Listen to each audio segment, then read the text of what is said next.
So for today's content, it's part 3 of our series of success principles to help you expand through your business.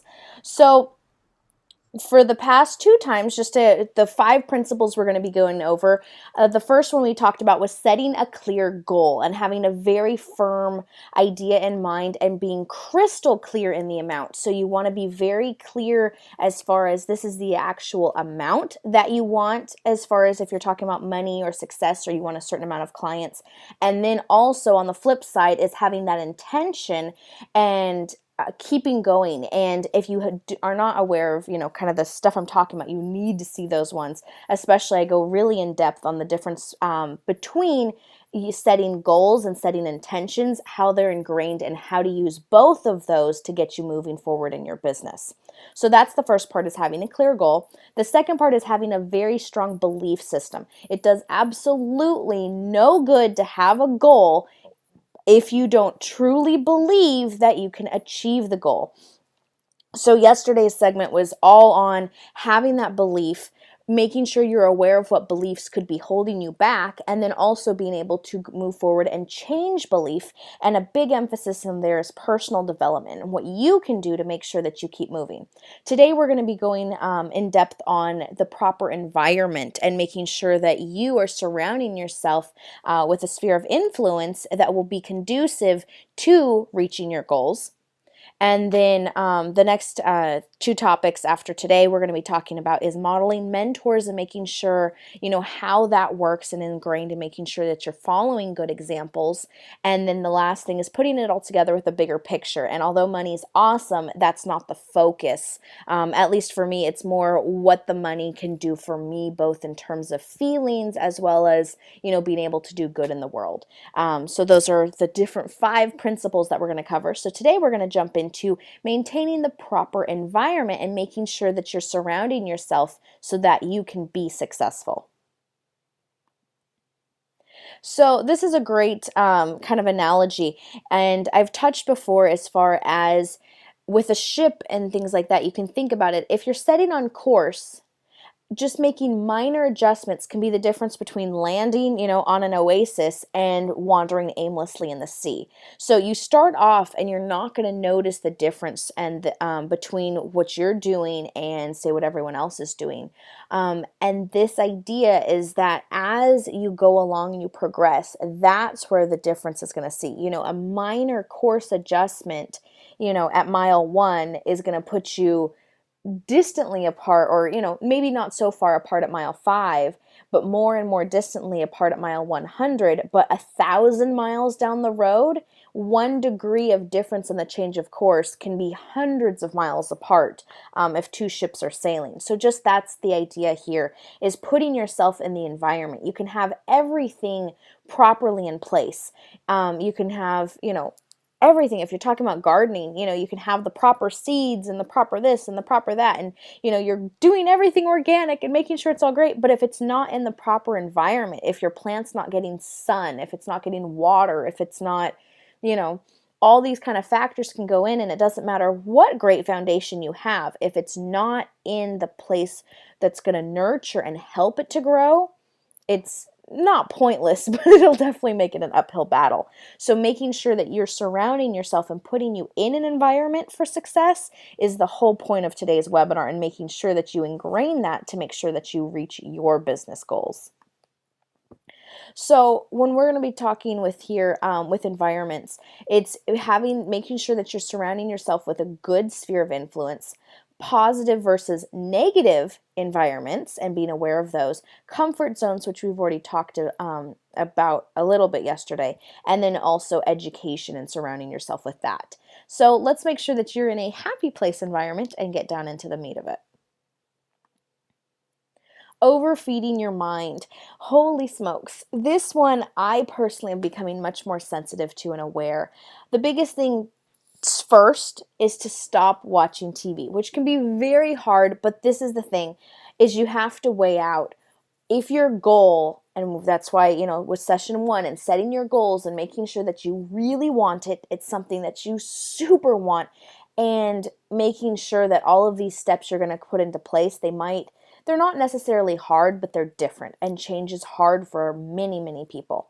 So limiting TV, although it can be hard, make sure that you have a big enough goal, but I would say it's pretty much mandatory to limit it, because the more that you spend in front of a TV, the less that you can spend on your goals.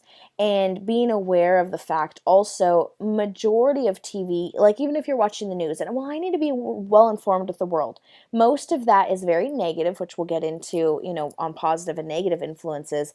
But a lot of it also, what I've noticed is, if it's not directly affecting me right the moment, it's actually just overfeeding and clouding my mind. It can, even just thinking about, if I saw an article on the news, or I saw something on the news that there was like a bear loose, I don't know, a few miles from here or something like that. Okay, it was interesting, but I was kind of thinking about it, and that's where my mind was thinking about it. So whatever you think about most of the time is the result. So instead of thinking about, success and growing my business, instead my mind was thinking about that bear that I saw on TV, and, oh, that was kind of funny and interesting. And I'm not saying that's a bad thing, but overfeeding it. And if you're watching tons of news for hours every day, or watching your favorite TV shows, which is awesome, but also think about it.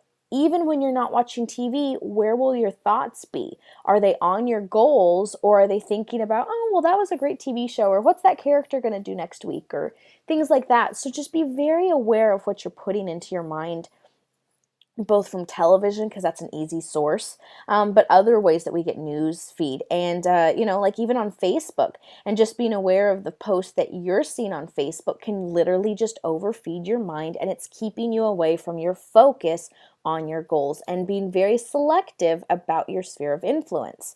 And throughout this whole thing, oh my goodness, I've noticed a big difference in myself, just being aware and consciously thinking about what I'm doing with my time.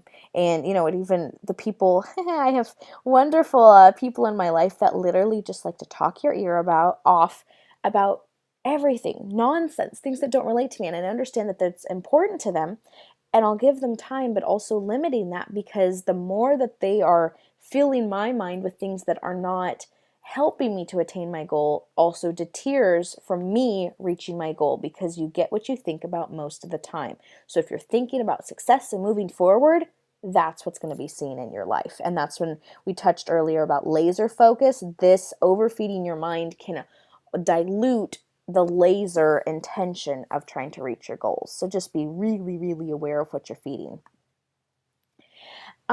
Here's a great thing. So most of us, we spend all of our time looking up at what we want to become. We think that these successful people, and whether or not we're aware of it, we put them on the pedestal. You hear about success from the time that you're little, and oh my goodness, I remember when I was little, definitely in elementary school, and I guess we were talking about Bill Gates or something about that, and how he's the richest man in the world, and coming down to, well, he could give away $1 million a day and never run out of money, and just trying to fathom that. But also, it's that idea, especially as a child, wow, he has all of this. And and I even asked my parents, well, do we have $1 million? And they said, well, we if we sold everything that we had in our house and all of our possessions, we wouldn't even get $1 million. And putting in that sense of lack and those kind of ideas, is it, from the time we're little, we look at those Bill Gates, and we look at those people, and we look up at them like they're giant skyscrapers, that we don't see ourselves as that. So being really aware of how we view ourselves, but also the interesting thing is that anybody really can go up the skyscraper and get a completely different view. Everything changes. It's the skyscraper still there. The world hasn't changed, but by going up in that elevator and really looking out, it's been there the whole time. It's just changing this perspective. And instead of looking up and trying to get there, work, and start rising through those floors. And, the third floor view is going to be different than the 70th, but getting up to the top of that skyscraper and looking around, you're going to realize, oh, there's no real difference between the successful people that you've idolized or can't put yourself up to. It's always been there, and anybody can rise to that level, and everything looks different, and it just changes everything about you as you're moving up those floors. and like that. And also, so we're talking about looking up and changing vantage points, and it's also about what you're focusing on. And a lot of people, if where most of your thoughts are is if you're stuck on the hard part of your businesses. Oh, this isn't working. Oh, you know what, I took this course and it was supposed to teach me this thing on this strategy for this marketing, and I'm trying it and it's not working, and that's where your focus is. That's also your sphere of influence. So be very aware of the fact that, to look at the good things and focus on the good things in your business, and to really make that the priority. Oh, you know what? This campaign is actually doing fantastic. And, well, yeah, this one, oh, okay, it's not that great, and I'll tweak it. But focusing on feeling good about what's working well right now and diverting your attention, and that puts everything about you in the sphere of, feeling good and feeling better. And then that's the sphere of influence. If you're in an environment that's very positive and we're looking at the good stuff, you're going to see more positives. If you're looking at the negatives, you're going to see more negatives, and that's what's going to pop up. And then also being sucked into the day to day. This is where I really fell into it with my first business. Is we were so busy working on the business, we weren't necessarily looking at good versus bad. We were just busy and sucked in, and we never had a chance to look up and take a breath and assess where our business was at. And being aware of that is, that was the influence that we were at. We were all this, there's never enough time, there's never enough time. And that's how we surrounded ourselves in that business. And that's how we felt all the time, is that there was never enough time to get things done. And we never did get everything done that we needed to, but that's also the influence that we put it, because that was our mentality. That's how we were behaving. That was our results. And really focus, and pretty much like I've been saying, is what's going right. If everything is out there and it's not going, there has to be something that's even semi going right, and just work on that and keep focusing on that, and just put yourself in this always feeling better state of mind. And positive thinking, that you can't say it enough, but here's something to think about. Every single person, did they get it right the first time? And not just right, did they get it perfect? That, for me, we talked a lot yesterday about moving forward and taking action and not getting stuck. And in that regards, the people that take action, that are successful in moving forward, do you really think they got it perfect the first time? Does anybody get it perfect the first time? No. However, it's okay. Why?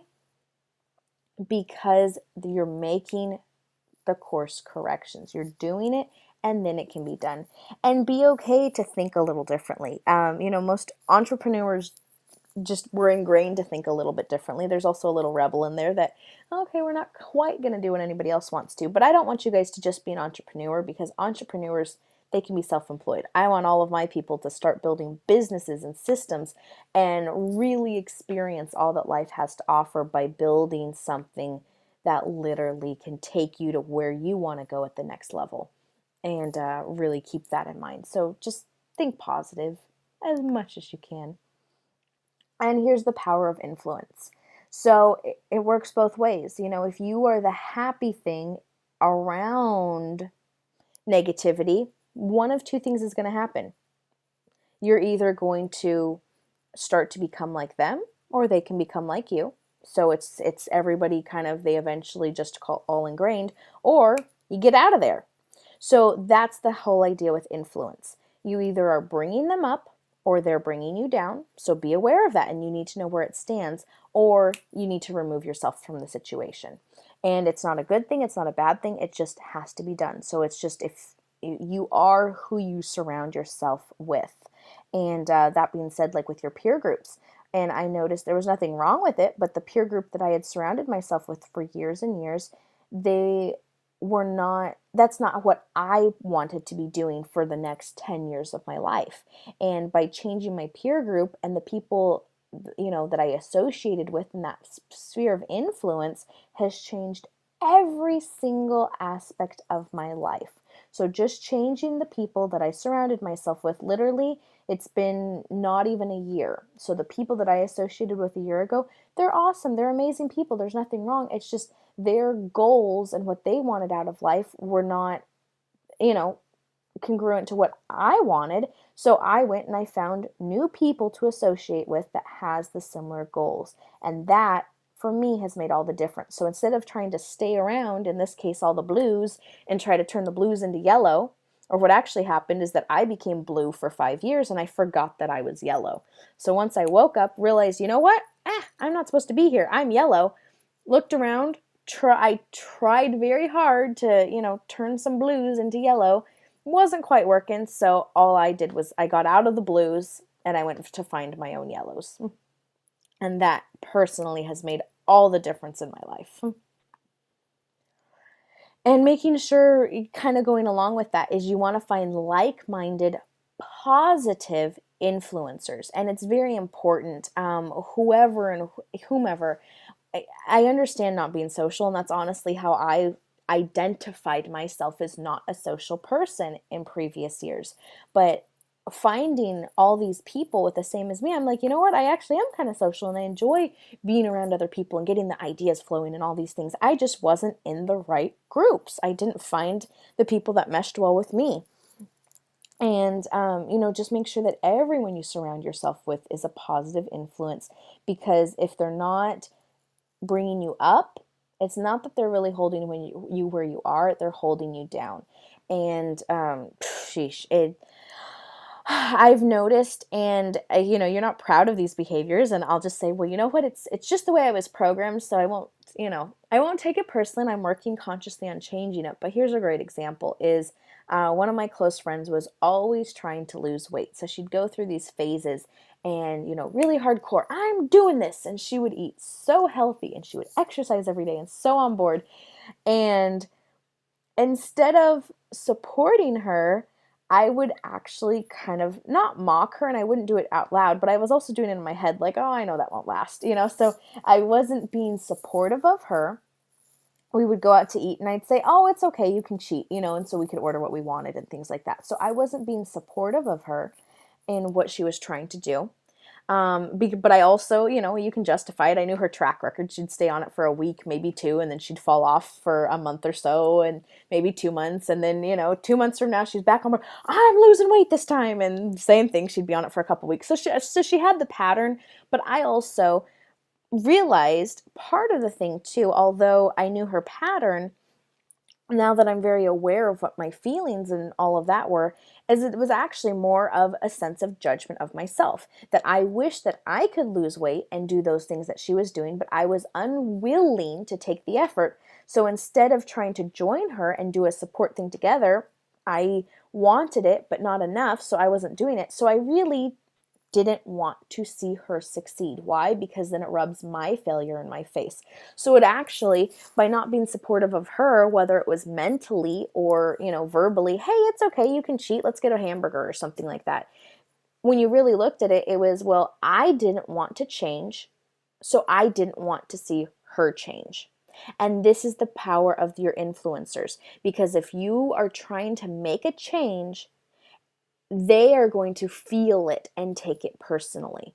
And if they are not willing to change with you, whether they're consciously doing it or it's deep in the subconscious, people don't like change. And if somebody sees that you're getting all the success, they're going to feel, oh, you know what, I wish I had that success. And they're going to be jealous or whatever you want to call it. And that's where this negative influence comes in. So be very aware of it. And that's why I cannot stress enough about the importance of having positive influencers. You can still associate with people that aren't going in the same direction as you. Just make sure you're not sharing all of whatever it is that you're working on, because their opinions, as much as we might like it or not, but especially at the beginning, they are going to influence and hold you back, because they're going to give you the doubts and the fears. And they can be very real to that person, but a lot of it is stemming from the fact that they don't want to make these changes that you're doing. So that's where their frame of reference is. So just to be very aware of it, because that was something that I noticed both in changing my peer group, it's a good thing, but really looking at it, oh, I don't feel very good about myself that I used to literally do that. I wouldn't support somebody on their goals because it was reminding me, oh, I would like that, but I don't like it enough to actually do it.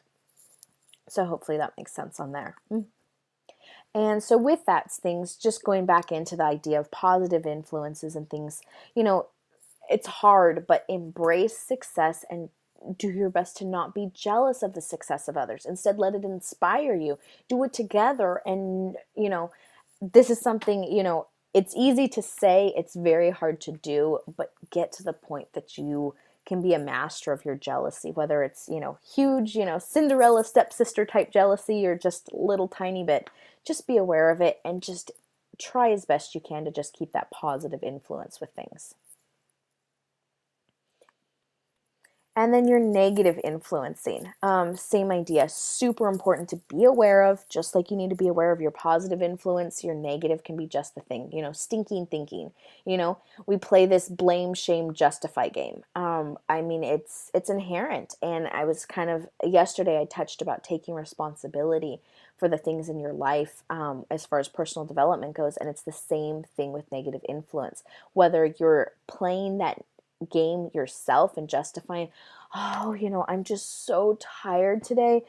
I understand why I can't do this for my business. And you're justifying it and saying you can even add some more. It's not even my fault that I'm tired. I went to bed on time, but the neighbor's dog wouldn't stop barking and kept me up all night. And then I tried to work and this. It's easy to justify. And I'm not saying that your justifications on anything are not even valid justifications, but the bottom line is justifications are just a fancy excuse. If you're not going to do it, no one can make you do it. You can have a million completely rational, reasonable justifications, but at the end of the day, it's still an excuse and the work's still not getting done. So it's just, are you getting it done or not getting it done? That's it. So stop playing those games. Whether you're playing them or the people that you're talking to are helping you playing them, just be aware of it and stop doing it. And, if you T. Harv Eker says, if you're complaining, it equals a crap magnet. And that's exactly it. If you're complaining, the world, it gives you what you think about or talk about most of the time. So if you're complaining, the world's just giving you exactly what you're asking for. More things to complain about. So if you don't want things to complain about, stop complaining and those things just disappear. So an example of that with your negative influencers, I already talked, about losing weight or something like that. And here, hey, I want to lose weight. And, I have a valid concern and question here. Yeah, what's up? Why are they all a bunch of guys? I typed in gang, so this was the best gang representation of a negative influence. Where were you when you did this Google search? And like I just googled like at a gang Hollywood casting gangsters. center in Beverly Hills? Like since when is this a gang? I think that it's like it's a TV show or something. I don't know. It was like gangs of something. Maybe somebody else knows. I don't know. I was trying to find a good looking gang. So these guys seem like really Nope. good negative influences. I've seen the National Geographic specials. Nope, this is not an accurate. I know. And they're all guys. What's up with that, Lauren? I Why is it? don't. What are we trying to do here? Well, because usually, like the bad girls are like sexy, right? Ah, true.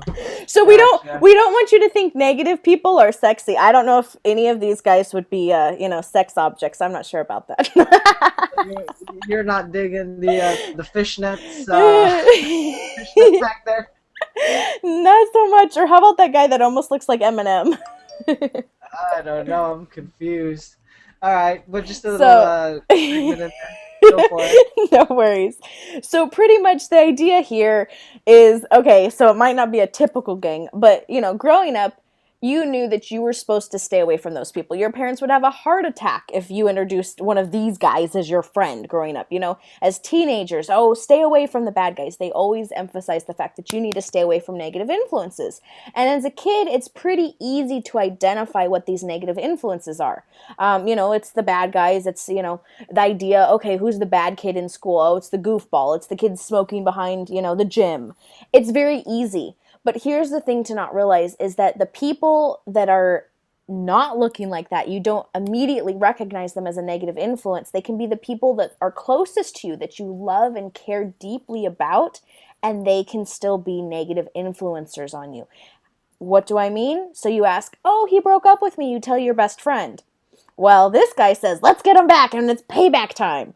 Whereas a positive type influence really looks at it and says, well, what was your part in it? And being very analytical. And it's not the stuff that we might want to hear. We want the sympathy. Oh, he broke up with me. Well, let's get him back. I mean, how many times, oh, well, let's go, you can do anything. I mean, in high school, we got back the people that were mad at my friends. We did pranks on the boys that, broke my best friend's heart. And that was what we did, but that's also, is that helping you when somebody enables these kind of behaviors? No, instead of, you need to find, and that's where mentors or like-minded people are really going to help and support you. And well, instead of playing this, the blame game, oh, he broke up with me, how awful, how rotten he is, and all of that. But it's, well, what was your part in it? It's that kind of an idea. And, being aware and looking at both sides. So on anything, just be aware of what the attitude is and the feedback that you're getting from the people that you're talking to. This is so common with best friends that instead of having, an empowering kind of thing, they'll have sympathy fests and sympathy parties. And, as girls, it's like, oh, he broke up with me. He's so mean. Let's go get ice cream. It's like, so how does that help you to make sure that you can have a successful relationship in the future? It really doesn't. Why did he break up with you? We'll look at those reasons. Maybe he was bad for you, but really looking at things and being aware of those negative and positive influences. So another thing, okay, I hear a lot of, oh, that company ripped me off. That they were so unfair. How dare, you do this, and, I had this horrible experience with this company or something like that. And you call up, your friend and you vent to them. So the bad influences, oh, they're horrible. Let's, shut them down. Let's leave horrible reviews and retaliation. I mentioned yesterday, the sports blog thing that I had saw, that somebody fell asleep at a baseball game and he was made fun of by the sports announcers. And so now he's suing I don't know if it's like Major League Baseball or the company, whoever. And bottom line is, he fell asleep, he was made fun of, so now he's suing them for like $12 million. Really? How is that helping him, whatever his problem might be? Instead he got his feelings hurt, so now he wants money for it. So how does that help him become a better person? I don't know about that. So look at your influence. So instead, that company ripped me off. Well, is there anything you could have done differently? And really looking at it, maybe you didn't do your research very well. You did a really quick Google search. You found a company, you bought a product. You didn't check out the reviews online. Well, it's not saying that company was wrong. We get it. We're not saying that the company's right, but how does it help you to just, be mad and put all of this anger at the company instead of saying, well, how can, maybe next time you research more, maybe there's things that you could do and things like that. And rather you can get a better result when you're not coming even from that anger kind of form and just really looking at that. So how can this be applied to business? Well, instead of blaming things and, so many people, I don't have enough time to, do what I need to do to help my business. So if that's all you're saying and you're surrounding your people, oh, you know what, you're right, I never have time and I'm trying to start this business too and we just don't have time and it's so unfair and the government and the economy and blah, blah, blah. Or instead you work with a mentor or a like-minded person that says, and you say, you know what, I don't have time for it. And they say, you know what, you either want it or you don't. Why don't we figure out where could you make time in your day? Where could you make different choices? So this is the idea with positive and negative, both in your business and personal life. Are you getting constructive feedback or are you just looking for a pity party? You don't want the pity party. That's the enablers and those negative influences. So education, that's definitely a great thing. And you want to surround yourself, and we're talking about, environment and education. You always want to put yourself in a growing environment. If you're not learning, the idea is if you're not growing, you're stagnant. If you're not growing, you're actually backsliding because the world is always moving forward. So if you're not moving forward, you're getting left behind. So acquiring knowledge, and there's lots of different ways. You can build the knowledge literally in the real world. That's what I did when I built a business. I was, going through business school and all that stuff and was like, okay, it's good, but it's all principles and theories. I want to do it in the real world. So I did the earn to learn thing. I worked in a business, I ran the business, and then I started my own similar business doing it. I built knowledge in the real world, and I got my education by doing it. So whether, you can have it, you can read it from a book, awesome, but your real education is going to come from doing what it is that you're learning in the book. And also not being scared to invest in your education. I had a little insight I threw up a few days ago, and the idea is, why are we barely look at what the negative side is to buying a doodad. If you want to buy, I really want, an Apple computer, and I made a long list of all the pros for it. Well, I need it for this reason and this reason and da da da da da. So I looked at all of these different things, say, to buy my computer, because I really wanted it, and yes, it was a big purchase, but I made a huge long list of pros to be able to justify why I wanted my computer and ultimately go purchase it.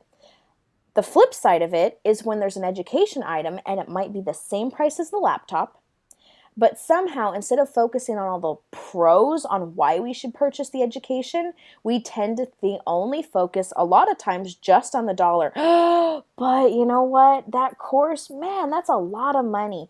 And we're so hung up on the money or the con part of acquiring the knowledge when it comes down to education and those kind of things, or business, whether it could be a marketing campaign. Ooh, you know what? In my old business, we were willing to spend money on, buying a new animal, but coming down to spending the exact same money for a marketing campaign, ooh, that was hard to do. So it's just being aware and really thinking about it just to be aware of, and making sure that you're always in this learning and trying sort of environment where you're not going to be stagnant and be scared to try new things. So make sure that you're putting yourself in an environment where you are willing and active and ready to change, acquire knowledge, and go out and actually apply it. And with this being said, just kind of a little thing as far as environment goes is make sure that you have a very high teachability index. And what is that? You need a high willingness to learn. So you need to be in an environment where you're willing to get all this information. But at the same thing is you need to have a willingness to accept the change that are going to come. And you need to put yourself, so if your sphere of influence is not very conducive to accepting change, you need to change that environment. If you're not in an environment where, learning and trying things and things like that is not happening very well, you need to change and work on that environment. And just kind of a note here with teachability index, you need a very high, in your idea in order to learn and to grow is to get it to 100%. And so you need both a high willingness to learn and a high willingness to accept change. You put them together, it gets you to 100%, and that's how you make the real results in your business, because you can learn and be open to this learning and not cut yourself off and literally, just be kind of floundering there because you're unwilling to learn and change and all of that aspects. So to be teachable, and putting yourself in this idea where you are going to be willing to implement this stuff and to empty your cup and stop being a know-it-all or making excuses, all those, negative influences that, none of my friends are doing this, we're all too old, or, that person doesn't need to do that, and all those justifications and things like that. So be teachable. And listen to the people that have the results that you want. You want to be selective, but you also, if you find somebody that has the results you want, then follow exactly what they say. And then, Gil, you're going to laugh on this one because this is totally me. It's stop questioning and overcomplicating everything. I realize that's just me. So, yeah, is that not me or what? So, but on the other hand, being able and putting myself in a good environment and working with Gil, and he knows exactly, okay, Lauren just needs to see the bigger picture so then she can shut up, her brain will be quiet, and then she'll get to work, right? And I mean, it works both ways, right? There are some people that are like that, where they just kind of have to get the overall idea of how it works. You know Mm-hmm. what I mean? It's like you don't need to learn how the whole human body functions, but how the brain's connected to the heart, your breathing, your muscles, just a general idea. That makes a ton of difference for somebody that thinks and learns that way, because for them, once they get that, it's perfect, right? They just kind of run with it, and they're good to go. So just distinguish between somebody. My tip for there is distinguish between somebody that is questioning, asking, inquiring for understanding, or somebody that's just kind of nitpicking, who's looking for, like what Lauren put so nicely, is just looking for a cop out or an excuse. Yes, exactly. So, and then also make sure that you know where you fall on there Yeah. as well. I know for me and all of my mentors and coaches, I'm like, "Hey, I'm sorry. I need to see the bigger picture. That's me. I'm not going to work on changing that. I'm going to work on being able to work with it." So, in kind of that sense, and like, okay, mentor, that's awesome. I'm going to do what you say. You got to give me the overview so then my brain will shut up and let me do it. So that's kind of where I'm at. And then really just stop trying to invent the wheel of success. The cool thing is you don't have to invent the wheel, you just have to tailor it to your car. And that's really the big thing to get going, and make sure that you're just somewhere where you feel, kind of, since we're talking about environments, put yourself somewhere that you can fully express yourself. Like, would an artist paint in, a little tiny closet with no, light? Not the best environment for that. An artist wants, they want to, have a view and bright and expansive and all that aspect, if that's the environment for doing their best work. So make sure that you just stop trying to, you know, one, keep yourself in bad places, but also be aware, oh, you know what? Maybe I need to change and tweak a few things because I know that this is best for my success. And then, oh, yeah, that was what I mentioned before. So, how can we barely debate the cons of buying a doodad yet cringe at the price of education? And it's the same cost. So, stop doing it. We all kind of do it, but just really stopping to look at it.